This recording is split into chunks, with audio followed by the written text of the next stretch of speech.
bienvenue à ce webinaire sur le digital en formation. Donc, il s'agit de la deuxième rencontre autour du thème du passage de l'urgence de la continuité pédagogique à la pérennisation des pratiques de multimodalité. Le webinaire d'aujourd'hui fait suite à celui du 28 mai présenté par Jean-Luc Peuvrier, qui a abordé la stratégie digitale à adopter post-confinement pour les organismes de formation. La rencontre d'aujourd'hui est davantage à destination des formateurs et s'intitule « Assurer un nouvel équilibre entre territoire métrique et territoire numérique ». Donc, pour rappel, le but de ces rencontres est d'amener à une réflexion sur l'intégration des nouvelles technologies dans l'appareil de formation, puisque c'est un enjeu majeur en Bourgogne-Franche-Comté et une priorité du plan régional d'investissement dans les compétences. Donc pour ce webinaire, nous avons sollicité Jean van der Spelden, que nous remercions pour sa participation. Il est consultant apprenant FOAD à ITG Paris et membre du FOD et de Communautique. Donc, avant de laisser la parole à Jean, je vous donne quelques informations pour le bon fonctionnement du webinaire. Donc, pour un meilleur fonctionnement, je vous demanderai quand même, j'ai vu qu'il y a quelques caméras d'activer, de couper vos caméras pour que ce soit plus fluide. Et donc voilà, désactivez vos caméras et vos micros.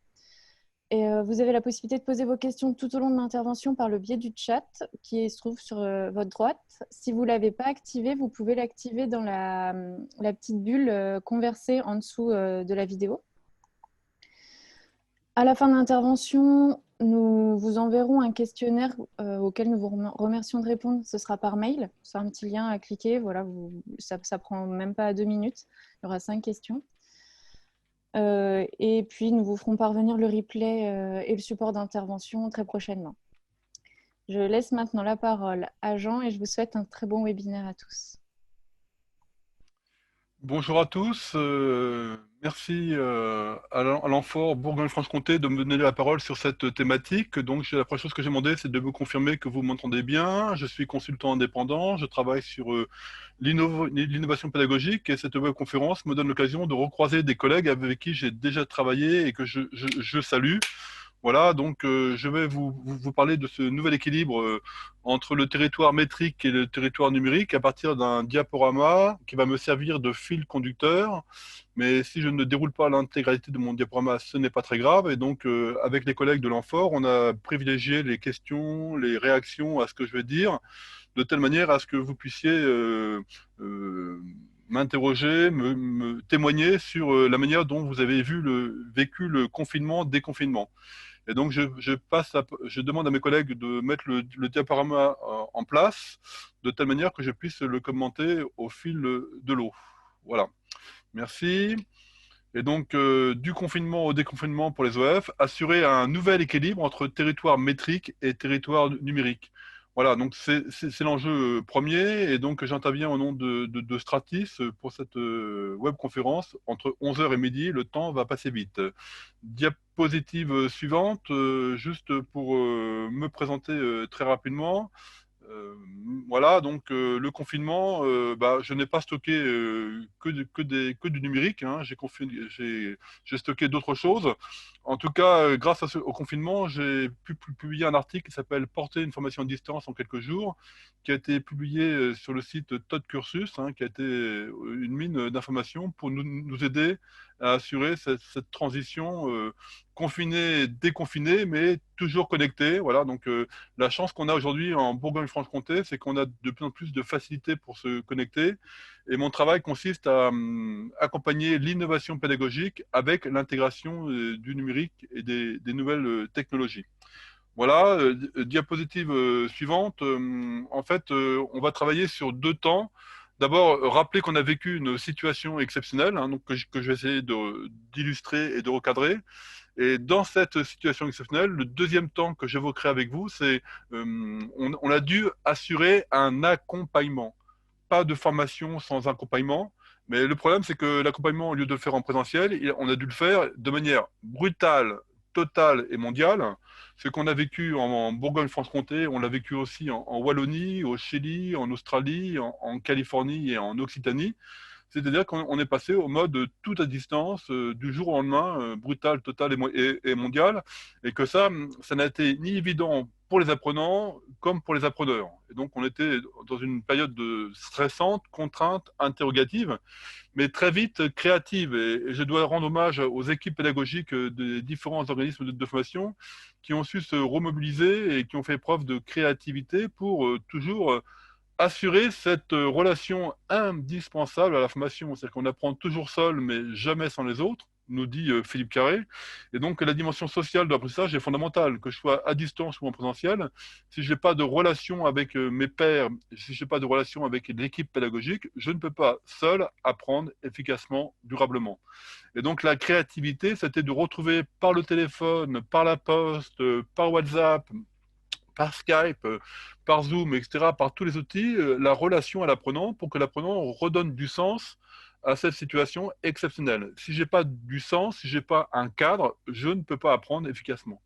Alors, il y a toujours des contre-exemples, hein, mais en règle générale, on a besoin d'interaction pour apprendre. Le fait est que tous les apprenants n'étaient pas au même niveau de culture et de pratique du numérique pour interagir sur WhatsApp, interagir sur Skype, sur Messenger, mais aussi sur des outils de type classe virtuelle ou des outils de type visioconférence. Et que nous, notre travail a consisté à remettre de la relation, remettre du cadre, pour mettre en activité les apprenants, activité formative, activité collaborative, activité auto-formative, mettre les apprenants en activité.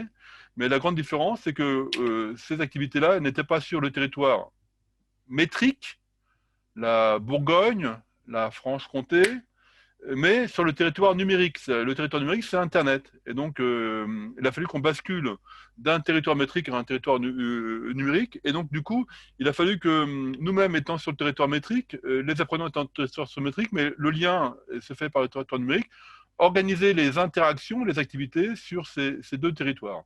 Voilà un petit peu l'enjeu de cette situation exceptionnelle qui était le confinement et qui va être travaillé progressivement sur un déconfinement progressif où on va tirer profit de ce qu'on a vécu de manière exceptionnelle pour trouver un nouvel équilibre entre le territoire numérique et le territoire métrique.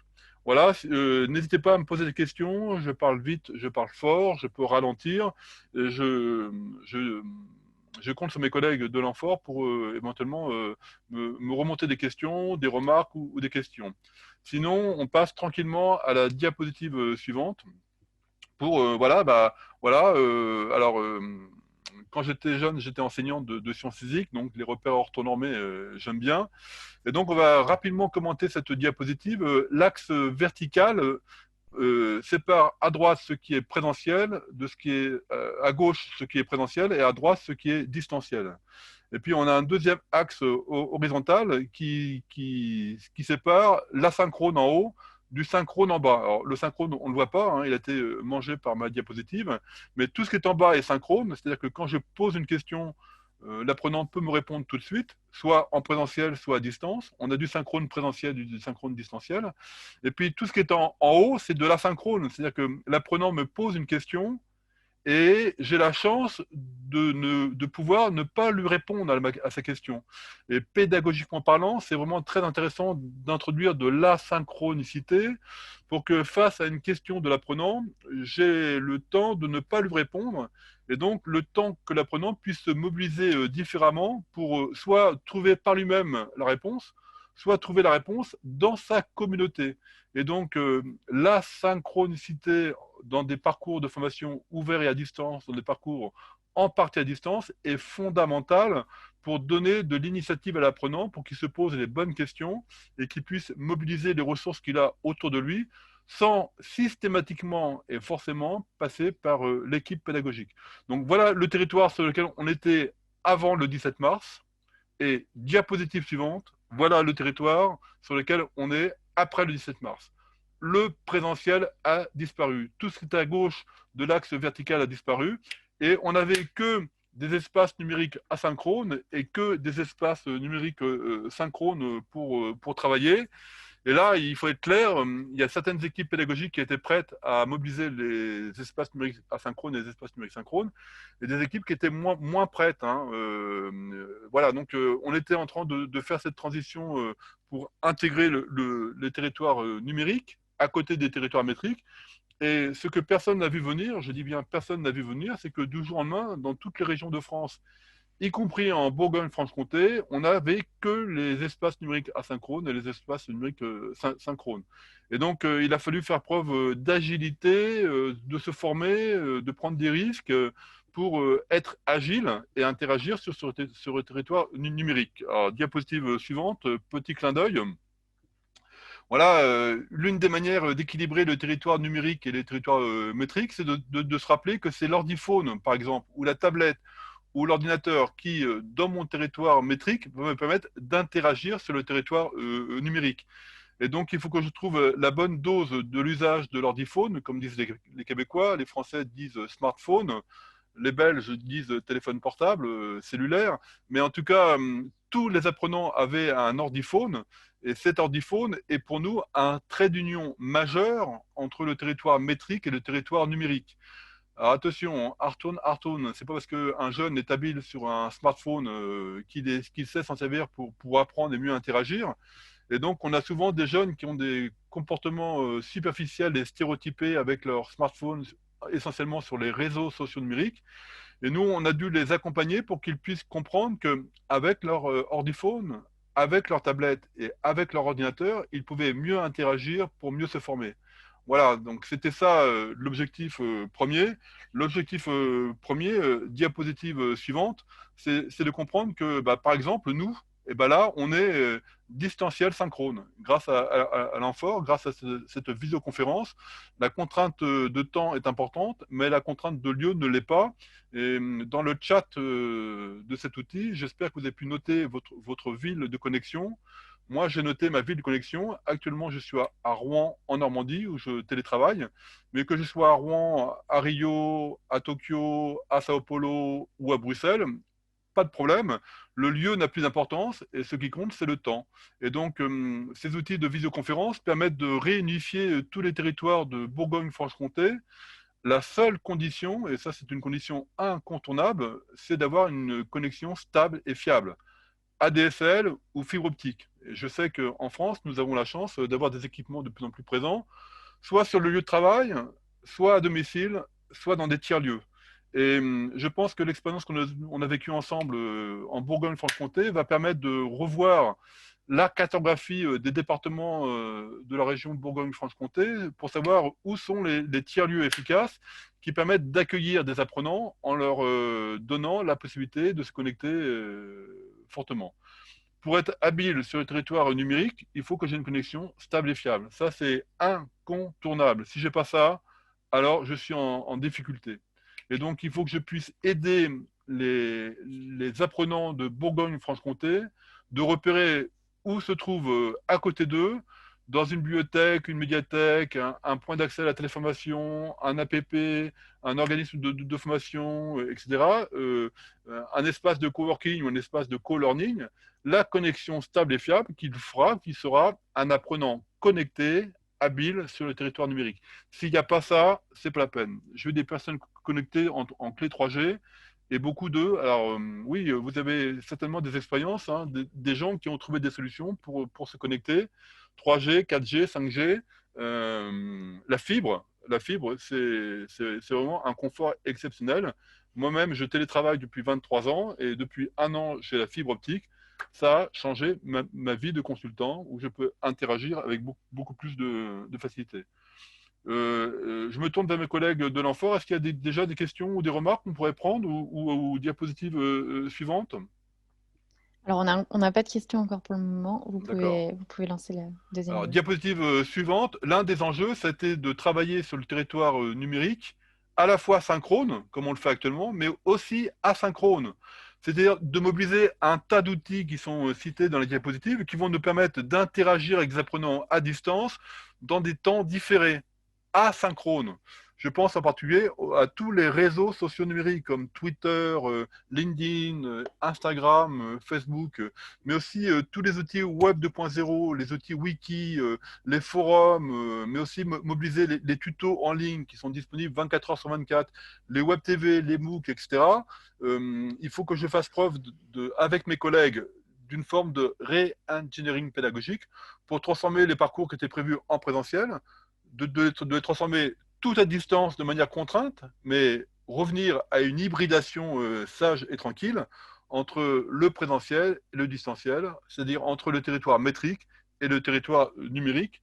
Diapositive suivante, c'est effectivement le développement des formations multimodales, des formations digitales, des formations tout ou en partie à distance, qu'on retrouve. Et je suis membre fondateur au nom du réseau des APP du Forum français des acteurs des formations digitales. Et on a fait un lobbying depuis une trentaine d'années pour qu'aujourd'hui on ait un cadre réglementaire qui facilite l'innovation pédagogique. Et aujourd'hui, l'innovation pédagogique, c'est le développement de la multimodalité, partir du fait que oui, oui, oui, en France, avec le cadre réglementaire, on peut construire des parcours dans lequel l'apprenant n'est pas systématiquement ni dans le même lieu, ni dans le même temps que l'équipe pédagogique. Et ça, c'est fondamental, c'est une véritable révolution réglementaire. On est amené à prévoir des parcours qui permettent à l'apprenant de ne pas être systématiquement ni dans le même lieu, ni dans le même temps que l'équipe pédagogique. Et ça nous ouvre des perspectives extrêmement intéressantes pour développer les interactions. Mais il y a une seule condition, et ça, c'est ce qu'on a vécu le 17 mars. Diapositive suivante, s'il vous plaît. Une seule condition, c'est que tout se fasse avec un accompagnement. Pas d'action de formation sans accompagnement. C'est le deuxième point que je vais traiter, c'est-à-dire que l'innovation pédagogique doit apporter à l'apprenant un accompagnement. Alors, on aurait aimé que les termes réglementaires parlent d'accompagnement. Malheureusement, le législateur a choisi un autre terme qui nous a un petit peu contrariés. Il a transformé accompagnement par une double assistance, assistance technique et pédagogique. Donc, pour mettre en place des actions qui marient territoire numérique et territoire métrique, on doit obligatoirement assurer à l'apprenant une assistance technique et une assistance pédagogique. Voilà, on aura préféré assistance technique et accompagnement pédagogique. Le législateur a choisi le terme d'assistance. Bon, c'est comme ça. On doit donc prévoir dans nos projets, pour répondre aux appels d'offres des différents partenaires, prévoir une double assistance technique et pédagogique qui va donner du sens dans les relations territoire métrique, territoire numérique. Voilà le premier point que je voulais aborder. C'est l'idée que pour être efficace dans ce couplage, dans ce nouvel équilibre entre territoire métrique et territoire numérique, je dois travailler sur l'accompagnement, autrement dit sur l'ingénierie tutorale que je mette en place pour garantir à chacun des apprenants, de manière individuelle et collective, de manière synchrone et asynchrone, une assistance technique et une assistance pédagogique qui va l'aider dans l'avancement de son parcours de formation, dans sa progression pour atteindre des objectifs visés en termes d'acquis professionnels. Voilà les termes du décret. Est-ce que sur ce premier point, territoire métrique, territoire numérique, est-ce que ça nous parle? Est-ce qu'il y a des questions ou des remarques? En ayant bien conscience que vous n'avez pas attendu que M. Van der Spelen vienne de sa Belgique natale pour déjà largement engager cette transition vers les territoires numériques. Questions, remarques, encouragements ou pas? Je me tourne vers mes collègues dans le chat. Que se Vous passe-t-il? pouvez continuer. Je peux continuer. Oui. Voilà, très bien. Et donc, on va revenir, donc, on était confiné, donc que sur le territoire métrique. On va se déconfiner et on va revenir tranquillement sur le territoire numérique et territoire métrique pour faire des choses qui vont marier le présentiel et le distanciel de manière synchrone ou asynchrone. Ok, donc riche de cette logique de territoire métrique et de territoire numérique qu'on trouve dans toutes les régions, mais aussi dans tous les pays de l'Europe, mais aussi dans tous les pays du monde. C'est-à-dire qu'Internet ne connaît pas de frontières, et ça, c'est un point extrêmement important. Hein. C'est-à-dire qu'on peut imaginer que des opérateurs suisses puissent interagir avec des apprenants de Bourgogne-Franche-Comté. On peut imaginer aussi que des opérateurs de Bourgogne-Franche-Comté puissent mettre en place des parcours pour des apprenants des dom-tom, etc., etc. Donc, ce qu'il faut bien comprendre, c'est qu'on a deux territoires. On a le territoire métrique qui a été mis en place par Napoléon, avec des préfectures à une journée à cheval pour tous les habitants.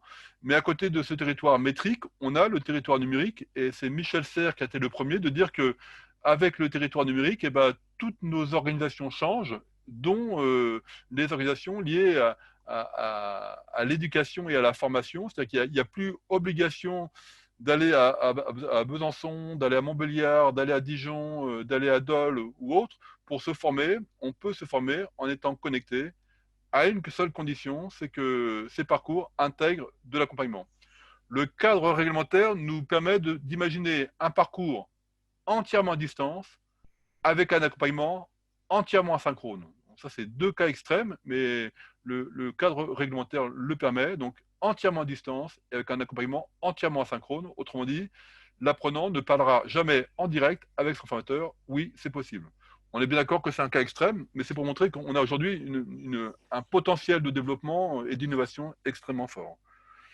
Voilà donc pour cette première partie. Je vais donc maintenant vous proposer de passer à la deuxième partie qui va traiter de l'accompagnement. Voilà, c'était en fait la clé du succès ou du demi-succès ou d'un succès partiel, puisque pas évident pour nous, acteurs de la formation, au pied levé, du jour au lendemain, pendant des parcours qui étaient mis en place, de garder un lien serein, efficace avec tous les apprenants, tenant compte du fait que certains apprenants n'étaient pas connectés, mal connectés, perdus, etc.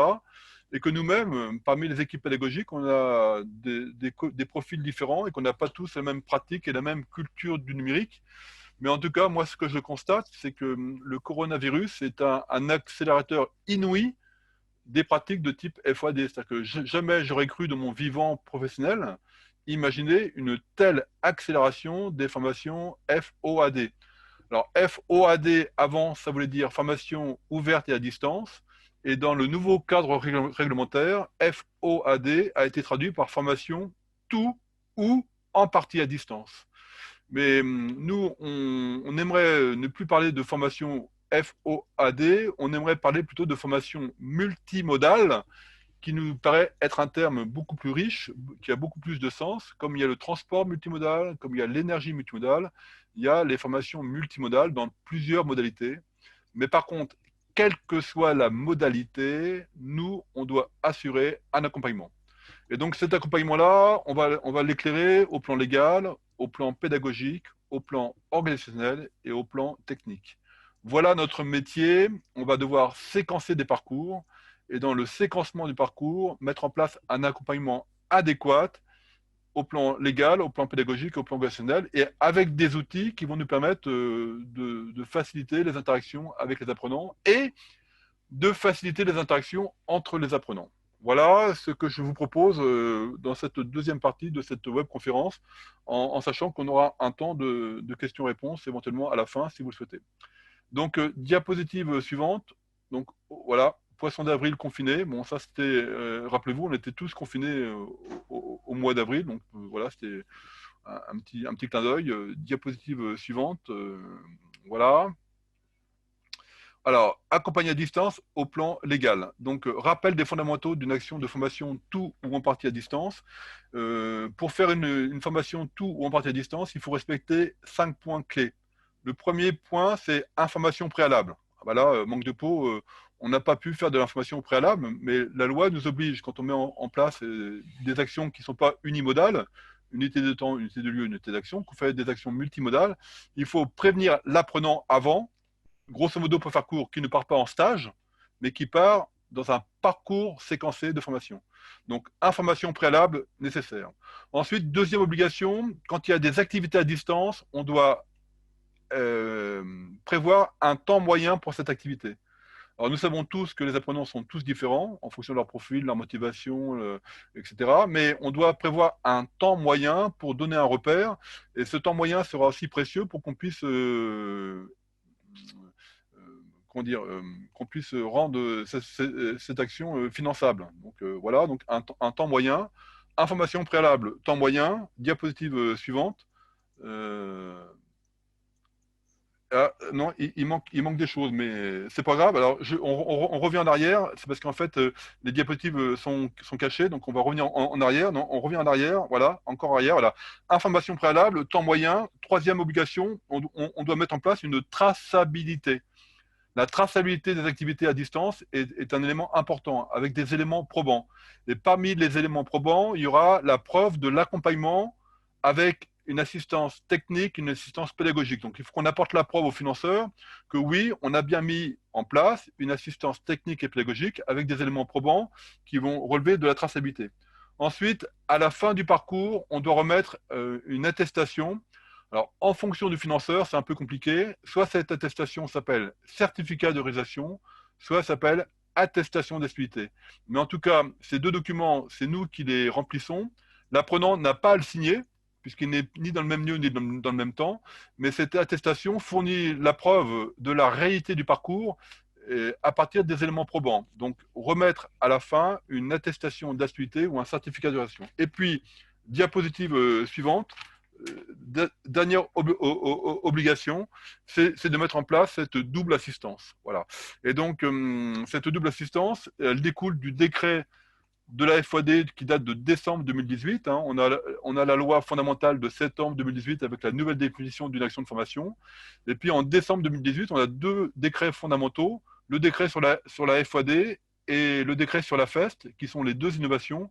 Et c'est ces deux décrets qui vont nous permettre d'organiser le couplage entre territoire métrique et territoire numérique. Ce décret, il tient en une demi-page.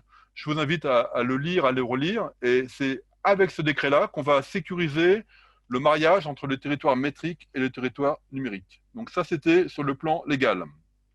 Diapositive suivante.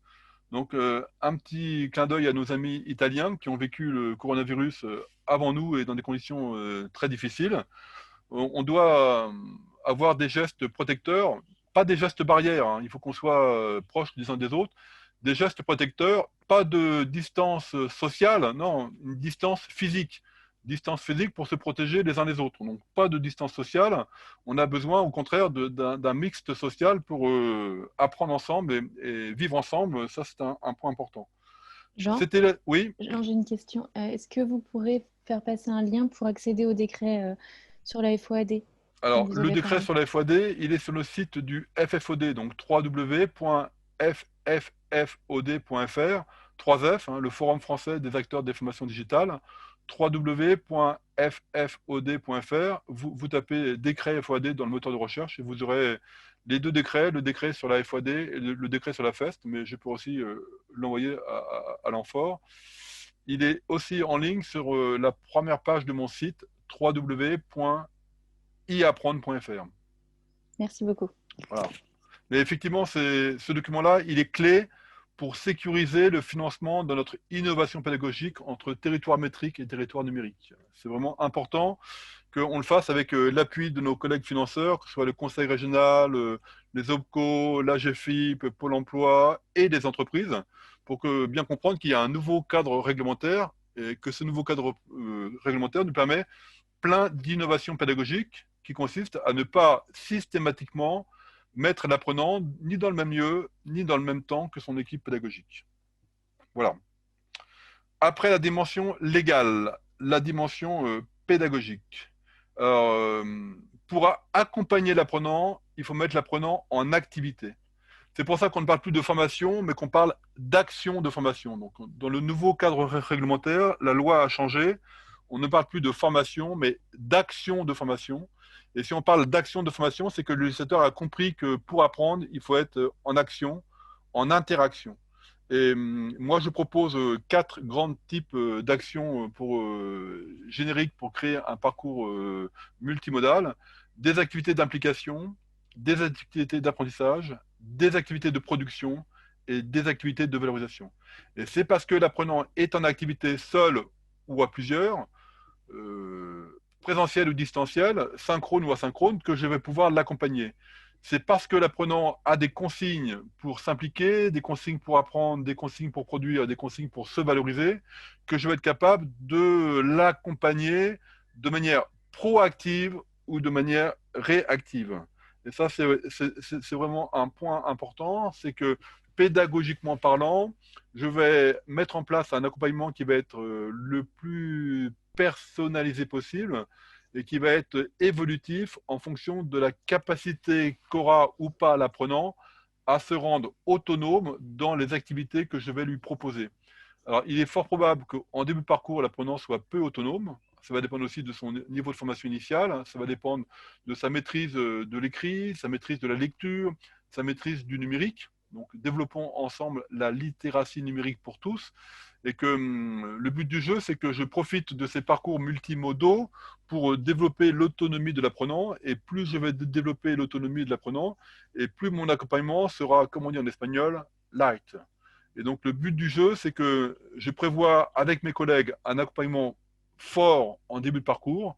Et stratégiquement, je vais me désengager de la relation avec chacun des apprenants pour donner un espace d'autonomie, donner de la liberté et donc de la responsabilité à l'apprenant. Je pense que la principale innovation des parcours de formation multimodale, c'est de reconnaître un niveau de liberté à l'apprenant associé à un niveau de responsabilité pour qu'il puisse mieux s'impliquer. Et donc, il faut absolument que mon accompagnement, c'est-à-dire la double assistance technique et pédagogique, soit évolutive et variable, de telle manière à donner de plus en plus de liberté à l'apprenant, en sachant que cette liberté est forcément associée à de la responsabilité. Apprenant est un métier que je dois exercer avec conscience. Voilà.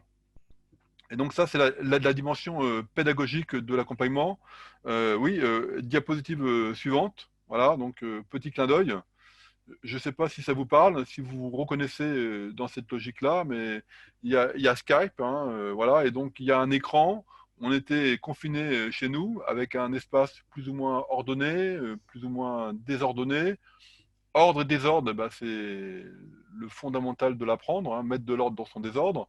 Mais pour mettre de l'ordre dans son désordre, eh ben, il y a certaines personnes qui ont besoin de désordre. Désordre sur le territoire métrique ou désordre sur le territoire numérique. Et donc, voilà, et donc on va avancer dans cette logique-là pour confiner ou pas. Euh, mais avec le coronavirus, nous savons maintenant, et on le savait avant, mais maintenant on en a la preuve, que le domicile peut être un lieu de formation. Ça, c'est vraiment un point pour moi. Un tiers-lieu peut être un lieu de formation. Le lieu de travail avec la FEST peut être un lieu de formation. Donc, il n'y a pas que dans les centres de formation qu'on se forme. On se forme tout au long de sa vie, dans tous les lieux. La seule condition, c'est d'avoir un accompagnement pour atteindre des objectifs liés à des acquis professionnels. Et donc, la différence entre une formation informelle et une formation formelle, c'est que la formation formelle, il y a une date de début, une date de fin, et qu'il y a un accompagnement pour atteindre un objectif. Voilà. Mais ce que l'Europe nous dit, c'est que dans des parcours formels, il faut aussi qu'on puisse laisser de la place à l'informel, qui est une manière de reconnaître la liberté de l'apprenant dans cette logique-là. Donc le fait qu'on marie territoire métrique et territoire numérique est aussi un moyen très intéressant de mettre de l'informel dans ce qu'on a prévu. Autrement dit, il va se passer des choses que nous, on n'avait pas prévues. Et donc, c'est un espace de liberté que l'apprenant va pouvoir développer. Après, la dimension légale. Jean, Oui. une petite remarque ou question aussi qui interroge. Est-ce que ça veut dire que les jeunes mineurs apprenants ne sont pas réellement faits pour la FOAD, qui on demande de la liberté et de la responsabilité? Alors là, je parle au niveau pédagogique, je ne parle pas au niveau civil, mais effectivement, pour des apprenants mineurs, la mise à distance des apprenants mineurs renvoie à la responsabilité de la tutelle. Et donc, je pense que c'est un collègue de CFA qui parle, puisque les CFA sont effectivement aujourd'hui des organismes de formation de manière pleine et entière, mais ce sont des organismes de formation qui peuvent accueillir des adultes mineurs.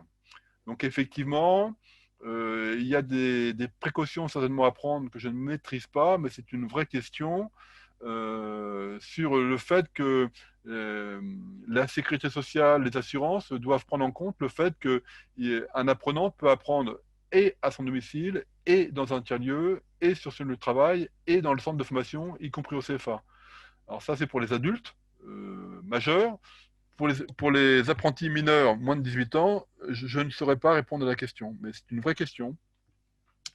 Et elle mérite effectivement peut-être un travail plus précis, peut-être de remonter la question au centre info, ou remonter la question au sein du FFOD, quid de la liberté d'un apprenant qui n'est pas majeur.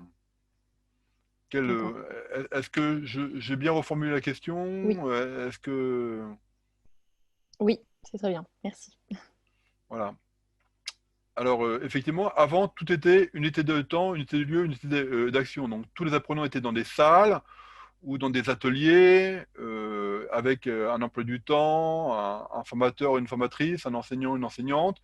Et donc, la feuille d'émargement était la preuve suprême que l'apprenant apprenait. Bon, on sait que ça ne marche pas comme ça, mais qu'au niveau réglementaire, c'était assez facile de faire signer des feuilles d'émargement. On a bien compris qu'à partir du moment où on marie territoire métrique et territoire numérique, on ne fait plus signer de feuilles d'émargement quand l'apprenant n'est ni dans le même temps, ni dans le même lieu. On est bien d'accord, on oublie les feuilles d'émargement électroniques, les signatures électroniques. Par contre, on doit apporter la preuve de la réalité du parcours en traçant des éléments probants tout au long du parcours. Voilà ce que dit le décret, sans préciser quels sont les éléments probants. Et là, je vous renvoie à une étude faite récemment par le FFOD qui détaille qu'est-ce qu'on entend par la traçabilité des éléments probants quand l'apprenant n'est ni dans le même lieu, ni dans le même temps que l'équipe pédagogique, ce qui va être aujourd'hui très très courant. Avant la FOD, c'était marginal. Depuis le coronavirus, ça va devenir majoritaire. C'est-à-dire qu'il est hors de question qu'on revienne à que du présentiel. Parce que c'est bien le mariage entre présentiel et distanciel qui va donner une meilleure implication, une meilleure souplesse au déroulement des parcours des apprenants. Voilà, voilà. Est-ce qu'il y a possibilité de dézoomer mon diaporama pour voir ce qui est écrit en dessous? Est-ce qu'il y a possibilité, là, pour la personne qui a le diaporama, de dézoomer un peu pour qu'on puisse voir les commentaires qui sont en dessous?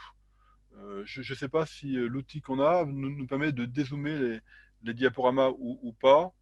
Parce qu'en fait, effectivement, je m'aperçois que voilà. Donc l'accompagnement est lui-même multimodal. Donc là, on a. Est-ce que c'est une apprenante à domicile? Est-ce que c'est ah, vous voyez bien les diapos, y compris les commentaires? Bah, très bien. Bah, moi, je ne le vois pas, donc c'est super. La question, c'est est-ce que vous voyez donc une apprenante ou est-ce que vous voyez une formatrice? Bah, apprenant, même combat. Hein. Le principal, c'est d'être connecté avec un ordiphone, connecté avec un ordinateur, et puis elle a un chat, donc elle peut clavarder. Donc voilà, ça c'est un point. Donc l'accompagnement est lui-même multimodal, ça c'est un point important, c'est que je peux faire un accompagnement synchrone ou asynchrone, je peux faire un accompagnement individuel ou collectif, et je peux faire un accompagnement sur de la formation et de l'auto-formation. Il n'y a pas de parcours de formation multimodal qui ne couple pas des temps de formation à l'initiative de la formatrice et du formateur, ou des temps d'auto-formation accompagnés à l'initiative de l'apprenant. S'il n'y a pas d'auto-formation accompagnée, un parcours de formation multimodale ne peut pas s'équilibrer. Il faut que l'apprenant puisse respirer à son rythme, dans son temps, dans sa liberté, avec des activités auto-formatives qui résultent d'un cadre de consignes et de conseils que l'apprenant va recevoir de sa formatrice et de son formateur pour, dans un temps moyen, assurer les activités qui est prévues en auto-formation accompagnée. Je dis bien auto-formation accompagnée, qui est une modalité absolument indispensable des parcours FOD pour donner de la liberté et de l'asynchronicité au parcours. Ne pas confondre auto-formation et solo-formation. La solo-formation est interdite dans des actions de formation. Par contre, l'auto-formation accompagnée, non seulement est possible, mais elle est nécessaire. Elle a une raison d'être pédagogique. S'il n'y a pas de séquence d'auto-formation accompagnée dans un parcours, l'apprenant ne peut pas respirer pour apprendre à son rythme. Voilà. Et donc, il faut qu'on prévoie des accompagnements de formation et des accompagnements d'auto-formation accompagnés pour être à l'écoute des apprenants. Donc, accompagnement proactif, mais aussi accompagnement réactif. C'est-à-dire que quand je fais un parcours de FOD et que l'apprenant n'est ni dans le même temps, ni dans le même lieu que moi, j'ai deux possibilités. Soit c'est moi qui ai l'initiative de prendre contact avec l'apprenant. Ça, c'est proactif. Et je dois le faire tout au long du parcours. Deuxième possibilité, je vais donner un exemple concret d'auto-formation accompagnée. Oui. Deuxième possibilité, c'est je donne la possibilité dans des règles définies à l'avance, dans le protocole individuel de formation, dans le PIF que j'aurais fait signer préalablement au parcours de FOD, donner la possibilité à l'apprenant de me contacter par Skype, par téléphone, par WhatsApp, par chat, par messagerie, pour que je puisse éventuellement répondre à des questions techniques ou des questions pédagogiques. Donc l'accompagnement que je mets en place, il est et proactif et réactif en fonction des apprenants. Des activités d'auto-formation accompagnée. Alors, je vous invite à aller voir l'article que j'ai écrit avec ma collègue Christine Vaufray sur le TOD Cursus, comment mettre en place une formation à distance du jour au lendemain. Je propose la méthode des 4 C, c'est-à-dire une fiche de mise en activité des apprenants, une fiche écrite, la plus lisible possible, la plus visuelle possible, où je vais donner dans une fiche recto verso que j'ai écrit en document Word, que je mets au format PDF et que j'envoie par mail tout simplement à l'apprenant en fiche attachée, ou que je distribue par une LMS, Caroline Connect, Moodle, Shamilo, etc., ou que je mets sur ma Dropbox, et je donne un accès à ma Dropbox, ou que je mets sur mon Google Drive, ou sur tout autre espace collaboratif. En tout cas, cette fiche d'activité va rassembler 4 éléments fondamentaux qui vont permettre à l'apprenant, seul, mais avec un accompagnement, de se mettre en activité. D'abord, un cadre, lui rappeler pourquoi il fait cette activité. Deuxièmement, je lui donne des consignes. C'est-à-dire que je lui dis exactement ce que j'attends de lui en termes de production et en termes d'interaction. C'est-à-dire que je ne vais pas vérifier ce qu'il apprend, je vais vérifier ce qu'il produit en ayant appris. Voilà. Et ça, c'est un point important. Je ne vérifie pas ce qu'il a appris, je vérifie ce qu'il a produit en apprenant. Un cadre, des consignes, et je vais lui donner des conseils. Troisième C. Troisième C, des conseils pour dire, moi, de mon point de vue, il me semble que pour faire cette activité auto-formative, je te conseille de faire ça, ça et ça. Mais ce n'est qu'un conseil. Et je donne le droit à l'apprenant de ne pas suivre mes conseils. Et donc, en lui donnant des conseils, je lui reconnais un degré de liberté. Et moi, mes apprenants sont des formateurs et des formatrices, des responsables de formation et des responsables de formation, et je donne des conseils. Et je suis étonné de voir comment mes collègues ne respectent pas mes conseils et font des choses bien plus efficaces que ce que moi j'avais prévu. Et donc, je suis toujours étonné de la créativité des apprenants pour ne pas respecter le déroulement que j'ai prévu, mais de faire différemment et de faire bien plus efficace que ce que j'avais prévu. Un cadre, des consignes, des conseils pour les respecter ou pas. Et puis, quatrième C, c'est comment ça marche. Puisque l'apprenant est à distance, et donc pour interagir à distance dans des lieux différents et des temps différents, je vais utiliser des outils synchrones, je vais utiliser des outils collaboratifs, je vais utiliser des outils Web 2.0, je vais utiliser des classes virtuelles, je vais utiliser des outils de Framasoft, je vais utiliser des outils de Google, etc., etc. Et donc, il faut que tout pendant que j'accompagne l'apprenant sur la comptabilité, sur l'anglais, sur l'hygiène, sur la sécurité, tout pendant que je fais ça, je développe sa capacité, sa culture à utiliser les outils numériques. Voilà, les 4 C, un cadre, des consignes, des conseils et comment ça marche. Voilà une porte d'entrée pour mettre en place facilement, concrètement, pragmatiquement et stratégiquement des activités d'auto-formation accompagnée où je vais demander à l'apprenant de regarder des vidéos en ligne, de lire des articles, de produire des textes sur un wiki à plusieurs, de produire un nuage de mots collaboratif, d'interagir dans des espaces collaboratifs, d'interagir avec moi par Skype, d'interagir avec les autres dans une communauté WhatsApp, etc., etc., qui seront autant d'éléments probants de son activité d'auto-formation accompagnée.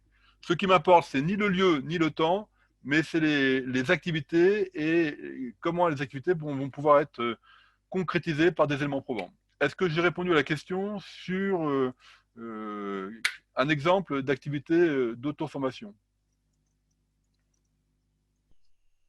Allô, allô, Cognac G? Oui, donc la réponse est oui. D'accord, très bien. Alors, Philippe Carré nous dit, hein, on n'apprend jamais seul, mais toujours avec les autres. Philippe Carré nous dit aussi, il n'y a pas de formation sans auto-formation. Voilà, je partage pleinement ces deux maximes. Il n'y a pas de formation sans auto-formation, mais nous, on ajoutera, il n'y a pas de formation sans auto-formation accompagnée. Et l'accompagnement, il est synchrone, asynchrone, il est individuel, il est collectif, il est présentiel ou distanciel. Il est lui-même multimodal. D'accord? C'est bon? Je continue. Voilà, donc confiné, déconfiné, hein, donc chacun dans sa bulle. On s'est protégé, on s'est protégé mutuellement. On sort de notre bulle et on va se retrouver enfin progressivement, en respectant les gestes protecteurs, en respectant la distance physique, dans un intérêt commun, mais on va se revoir, on va aller pouvoir aller dans des terrasses, etc.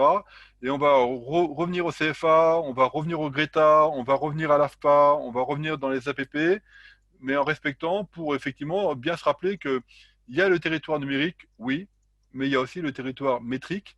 Et dans ce territoire métrique, il se passe des éléments relationnels extrêmement importants. Et donc, je fais partie des gens qui pensent que faire un parcours entièrement à distance sur le territoire numérique n'est pas raisonnable, sauf exception. Et donc, notre travail va bien consister à trouver un équilibre entre le territoire métrique et le territoire numérique. Mais en tout cas, effectivement, ce qu'on a vécu nous amène l'idée que, inversement, un parcours qui se passe que en présentiel ne prépare pas les citoyens de Bourgogne-Franche-Comté à la nouvelle réalité des activités du territoire numérique qui sont en plein développement, y compris des activités de proximité, hein. Les AMAP se développent avec le numérique, hein. Il n'y a pas que Amazon, bien heureusement. D'accord. Voilà. Je continue tranquillement sur notre diapositive. Ici, à Rouen, il est 11h46. Alors, je ne sais pas à quelle heure il est à Dole euh, ou à Belfort. Ceci n'est pas une école. Bon, petit clin d'œil. Accompagner à distance au plan technique. C'est-à-dire que oui, monsieur Masmonen, vous êtes bien gentil, mais tout ça, il faut le mettre en musique. Oui.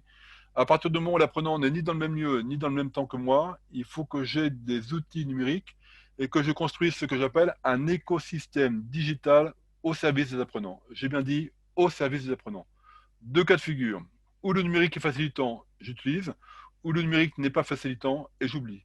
Et donc, avec mes collègues, avec l'appui des financeurs, il faut que je construise au mieux, étape par étape, step by step, comme on dit en espagnol, un écosystème digital qui va permettre aux apprenants de pouvoir interagir avec les formatrices et avec les formateurs, mais aussi avec ses pairs, avec ses tuteurs et avec ses futurs employeurs. Et donc, il faut qu'on construise cet espace, cet écosystème digital, étape par étape, avec ou sans LMS. LMS, en belge, ça veut dire plateforme de téléformation. Avec ou sans outils Web 2.0. Les outils Web 2.0 sont des outils en ligne d'entrée gratuite qui permettent d'avoir une approche collaborative que j'utilise beaucoup. J'utilise beaucoup les outils de Framasoft et je tiens à rendre ici hommage à tous les bénévoles de Framasoft qui nous ont aidés dans la prise en main des outils comme Framapad, Framadat, Framamind et compagnie, hein, Framatalk aussi. Framasoft est une entreprise de bénévoles francophones internationales qui vivent à dégoogliser la Franche-Comté, à dégoogliser la Bourgogne, la France, l'Europe et le monde. Je peux dire, il y a du boulot. Et puis aussi, on peut imaginer que dans cet écosystème digital, on puisse travailler avec les réseaux sociaux. Alors moi, je ne dis pas réseau social, je dis réseau social numérique. Et moi, dans les actions que je mène à distance, y compris avec mes collègues des Antilles, avec mes collègues de Nouvelle-Aquitaine, avec mes collègues de Normandie, avec mes collègues de Hauts-de-France, j'utilise les réseaux sociaux numériques et j'utilise en particulier WhatsApp, hein, pour les petites communautés, très efficace. J'utilise les groupes Facebook, pépites pédagogiques de Facebook, et surtout, j'utilise les hashtags. Les hashtags, à partir du moment où on a la maîtrise des hashtags, avec des LMS, des prédilections, ah bah là oui, très clair, hein, je vous invite à télécharger gratuitement sur le site du FFOD, www.ffod.fr, l'étude récente menée par mon collègue Jean-Luc Stratis et la collègue dont j'ai oublié le nom, mais voilà, et qui chaque année sort une étude comparative des LMS, libres ou payantes, avec une entrée extrêmement intéressante au niveau pédagogique. Qu'est-ce que je peux faire? ffod.org ou ffod.fr. Il n'y a pas FOAD, c'est 3fod.fr ou 3fod.org, l'un et l'autre. Et donc chaque année, le FOD sort gratuitement, merci Frédéric, gratuitement une étude comparative des plateformes de téléformation avec une entrée pédagogique, ce qui est extrêmement intéressant pour voir un petit peu qu'est-ce qu'on peut faire et qu'est-ce qu'on ne peut pas faire. Mon expérience me montre qu'une plateforme de formation est absolument indispensable quand j'ai des cohortes d'apprenants nombreuses. Quand j'ai des cohortes d'apprenants peu nombreuses, je peux très bien faire de la FAD sans plateforme de téléformation. Voilà, et que de toute manière, une LMS, c'est la colonne vertébrale de mon écosystème, mais qu'à côté de cette verticalité de colonne vertébrale de mon écosystème, je vais mobiliser Trello, je vais mobiliser Framapad, je vais mobiliser Linoit, Answer Garden, etc., pour avoir un écosystème qui ne soit pas que des outils de type LMS. Il faut que je varie sans proposer trop d'outils numériques aux apprenants. Et donc, je dois faire des choix avec mes collègues au sein du projet pédagogique de mon organisme, de choisir quelques outils pour faire ce que j'appelle, enfin, c'est pas moi qui l'appelle, hein, ce sont les anglo-saxons, je vais construire avec 4-5 outils numériques que j'utilise quotidiennement mon environnement personnel d'apprentissage, mon EPA.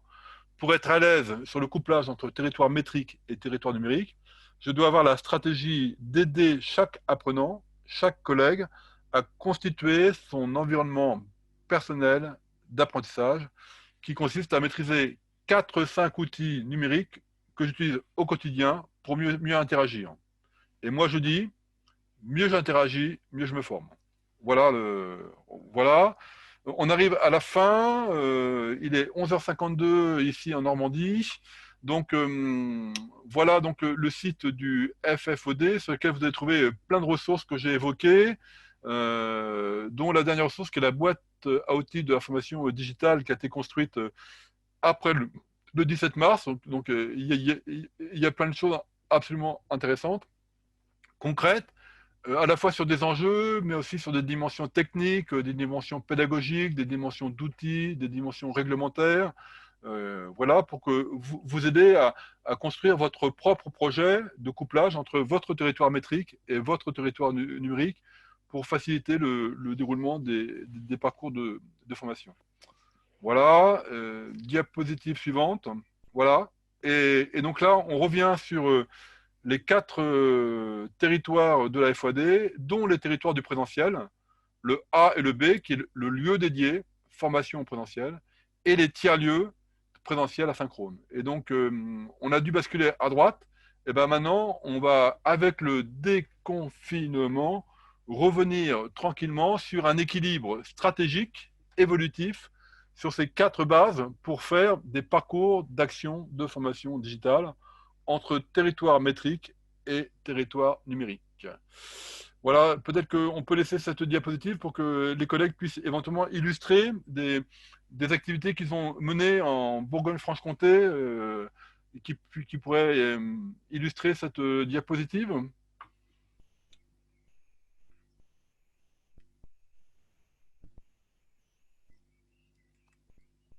Peut-on avoir un exemple d'activité de formation accompagnée, cadre, consigne, conseil? Euh, Oui, alors, moi j'utilise ces fiches-là, donc je peux envoyer à l'enfort une fiche qui servira. C'est une approche, hein, c'est pas un modèle, c'est juste une illustration, un exemple. J'enverrai une fiche à mes collègues pour qu'ils puissent vous la retourner. Depuis le 16 mars, je mets 5 actions de formation tout à distance, des actions concernant la maîtrise des classes virtuelles, des actions pour mettre en place des communautés d'apprentissage à distance, des actions pour mettre en place des parcours à FEST, des actions pour mettre en place des parcours FOAD, et puis des parcours aussi pour maîtriser la réglementation de la FOAD.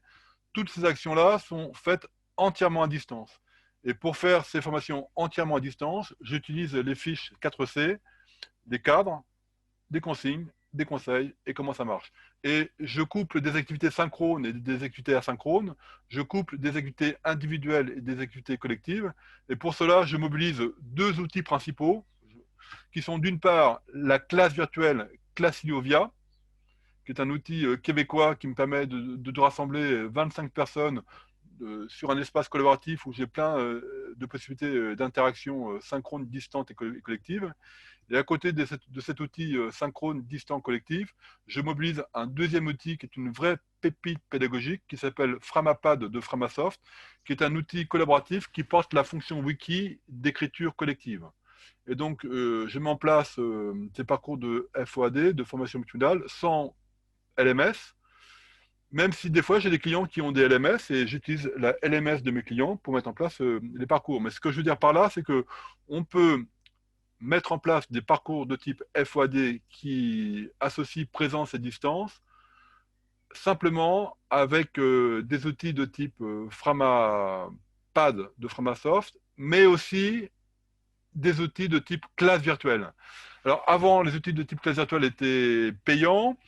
Avec le coronavirus, on a eu une accélération et on a des outils comme Zoom, on a des outils comme Google Meet, on a des outils comme Room qui permettent de faire ce qu'on fait actuellement.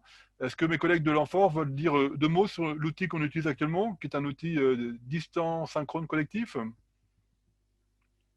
Bon, je pense que vous allez le faire mieux que nous. Mais oui, c'est vrai que c'est très pratique. Enfin, nous, on travaille qu'avec ça, qu'avec Zoom ou Teams ou des choses comme ça pour Voilà, les voilà. vidéos. Et c'est vraiment, vraiment très Oui, pratique. Mais je vous laisse. je pense que pour un organisme de formation, pour un CFA, pour un Greta, pour un APP, pour l'AFPA, la maîtrise de Teams, de Zoom, de Room, etc. est vraiment un plus. Tout ceci sont des outils plus ou moins gratuits, voilà. Mais ces outils-là ne remplacent pas des outils comme Adobe Connect, des outils comme WebEx ou des outils comme Classiovia, qui sont des outils de type classe virtuelle. Jitsi, très bien, hein, de Framatalk, oui, voilà. Il y a des outils qui respectent notre vie privée, voilà. Parce qu'en fait, c'est compliqué, hein. Il y a des outils gratuits, mais qui récupèrent nos données et qui les vendent à big data à des fins marketing. Donc, c'est un peu compliqué. Et donc, Gypsy est vraiment un outil très intéressant, fiable et stable, qui permet de faire des séances distantes collectives synchrones, tout en respectant notre vie privée. Je pense aussi à un outil comme Big Blue Button, qui est la seule classe virtuelle gratuite. Mais Big Blue Button, qui est la seule classe virtuelle gratuite, ne fonctionne que intégrée dans Moodle, par exemple, ou intégrée dans Caroline Connect. Voilà. Et donc, mais ces outils-là ont fait d'énormes progrès, hein. Il y a eu une accélération énorme parce que oui, oui, oui, on a besoin du synchrone, distant, collectif. Il nous faut du collectif. Il nous faut du collectif. Voilà. Et donc, on arrive à la fin. Donc, dernière diapositive. Voilà. Pendant le confinement, il y a des gens qui ont eu plein d'idées. Et il y a une personne qui a eu l'idée de faire des tranches de livres poétiques. Les tranches de livres poétiques, c'est prendre les livres de sa bibliothèque, les mettre de côté et de faire des phrases, voire des poèmes. Et ben moi, j'ai fait des tranches de livres poétiques professionnels. Et voici les livres sur lesquels je me suis fortement inspiré pour construire mon expertise sur territoire métrique et territoire numérique. Et, et voilà donc un partage que j'ai fait pendant le confinement. J'ai posé mes livres sur mon bureau, j'ai pris mon ordiphone, j'ai pris une photo et j'ai publié cette photo sur les réseaux sociaux numériques comme étant une contribution au fait que pour innover, il faut absolument s'inspirer de ce que nos collègues nous disent. Je pense à Hélène Tropic-Fabre, à Denis Christol, à Marcel Lebrun, à Bernadette Charlier, France-Henri, qui sont québécoises. Je pense au CAFOG de Nantes, je pense au Cercle APE, etc., qui écrivent des choses qui vont nous faciliter la manière dont on va accompagner les apprenants sur leur territoire numérique. Voilà, il est midi, dernière diapositive. Voilà, donc je vous remercie pour votre attention et je remercie mes collègues de l'Enfort de m'avoir donné l'opportunité d'interagir avec vous de manière distante, collective et synchrone. Éventuellement, quelques questions. Je me retourne vers mes collègues de l'Enfort. En tout cas, le son a marché impeccable, le diaporama a marché impeccable. Et donc, ça, c'est vraiment un point positif. Et je tiens à remercier mes collègues de l'Enfort de cette qualité d'interaction. Merci à vous pour la présentation. En attendant que les participants posent les questions sur le chat, s'il y en a, on avait noté quelques questions. Un point que vous n'avez pas trop abordé, mais c'était plus quels sont, on demande quelles sont les limites en distanciel, s'il y en a. Alors, une première limite, il faut que l'apprenant ait une bonne connexion Internet et de préférence un casque et un micro sur la tête. Alors moi, c'est très clair, hein, s'il n'y a pas une connexion stable et fiable, on oublie la FOD. Voilà, c'est clair, c'est net, c'est précis. Parce que moi, je ne crois pas à la synchronicité totale. Il faut du synchrone et de la synchrone. Et donc, il faut que l'apprenant puisse se connecter facilement. Alors, l'une des réponses à cette difficulté, c'est d'organiser le territoire Bourgogne-Franche-Comté autour des tiers-lieux pour permettre à des apprenants qui n'ont pas une connexion stable et fiable à domicile d'être accueillis positivement, chaleureusement dans des tiers-lieux qui leur assurent une connexion stable et fiable. Donc, voilà, ça c'est la limite. Après ça, je suis vraiment très surpris de la créativité de mes collègues. C'est-à-dire que le numérique, le territoire numérique, on peut faire plein de choses, y compris des choses qu'on pensait impossibles. Vous voyez, donc ça fait large. Alors, bien évidemment, il y a des choses évidentes à faire, il y a des choses plus compliquées à faire, mais moi, je travaille avec des collègues en Occitanie, des collègues avec la Martinique et la Guadeloupe. Ils font des choses incroyables, incroyables, avec la réalité virtuelle, avec l'immersion. Voilà, on peut faire des choses sur le territoire numérique de manière assez positive. Voilà. Et puis on y va tranquillement, on y va, comme on dit en espagnol, step by step. D'abord, maîtriser les outils de Framasoft, c'est super. Voilà, et je tiens à rendre hommage publiquement aux bénévoles de Framasoft. Et puis, on va utiliser quelques outils Web 2.0. Après, on va prendre une plateforme libre ou payante. Voilà. Je sais aussi que vous avez en Bourgogne-Franche-Comté un opérateur extrêmement intéressant, Online Format Pro, qui est aussi un appui extrêmement important et qui peut vous aider à être agile sur le territoire numérique. Voilà, donc il y a plein d'opportunités. L'autre limite que je dirais, pour finir, c'est que pour être agile sur le territoire métrique et numérique, il faut développer ce que j'appelle une compétence collective. Il faut être à plusieurs, avec des collègues de son centre, mais aussi avec des partenaires. Donc, compétences collectives. On ne peut pas tout savoir. Moi, la nuit, je dors, et le week-end, j'essaie de ne pas travailler. C'est pour ça que j'appartiens à plusieurs collectifs, dont Communautique, qui est la communauté des acteurs de la FOD en Normandie. Très riche, j'apprends plein de choses avec mes collègues de Communautique. J'appartiens au FFOD, j'apprends plein de choses avec mes collègues du FFOD. C'est-à-dire que le territoire numérique est tellement vaste que, hors de question de tout savoir, mais d'écouter ses collègues pour apprendre et avancer dans les bonnes pratiques, les bons outils et les bons dispositifs. Voilà. Autre question Alors, je réponds oui, vous aurez le webinaire et le support en replay. Enfin, oui. on vous envoie le support et vous aurez le webinaire en replay. Par contre, c'est 17 € le support. Hein. Voilà. Sinon, en autre question, du coup, il y avait est-ce que il est important, est-ce que c'est utile d'avoir une LMS en complément, enfin obligatoirement une LMS en complément? Je vais faire une réponse de Normand, belge, mais Normand. Peut-être bien oui, peut-être bien non. C'est-à-dire que moi, au début, je pensais que la LMS n'était nécessaire que quand on avait des cohortes d'apprenants importants, 100, 150, 200, 300. Mais mes collègues de l'UNISFER me disent non, Jean, si tu as des corps de 20, 30, Moodle, c'est très bien. Surtout que Moodle existe sur le cloud computing. Il y a des box pour Moodle, etc. Et donc, aujourd'hui, on a de plus en plus de facilité. Oui, ça, c'est un point important, c'est que le numérique est aujourd'hui de plus en plus facile. Donc, allez sur le territoire numérique, oui, allez-y maintenant, parce que moi, j'ai connu le Minitel. Et ben, quand on travaillait avec le Minitel, c'était plus compliqué. Aujourd'hui, en France, en Europe et dans le monde, le territoire numérique. J'ai utilisé Moodle en tant qu'apprenant à 25, oui, Alex, très bien. Donc, je pense que rentrer tranquillement sur une plateforme, mais je pense que la LMS, c'est un élément de l'écosystème. On ne peut pas avoir que la plateforme, me semble-t-il. Mais, vous voyez, je suis prudent. Voilà. Autre question? Pouvez-vous remettre la diapo avec les livres? Oui, on peut, c'est 17 €. Ben, on arrive à la fin. Oui, c'est la fin des haricots. On a dépassé un petit peu, Ouais. un petit peu En de tout temps. cas, merci à tous. Merci à vous pour votre présentation. Merci aux participants. Donc, je rappelle, on vous envoie tout le replay et le support d'intervention. Et moi, je vous envoie un exemple de fiche 4C. Voilà. Et la fiche 4C, elle est décrite dans l'article qui est sur Todd Cursus. Je donnerai le lien aux collègues de l'Enfort, d'accord? Voilà, donc vous aurez tout. Je remercie mes collègues pour le bon déroulement du webinaire. Et je vous souhaite bon appétit à tous. Merci beaucoup, Jean.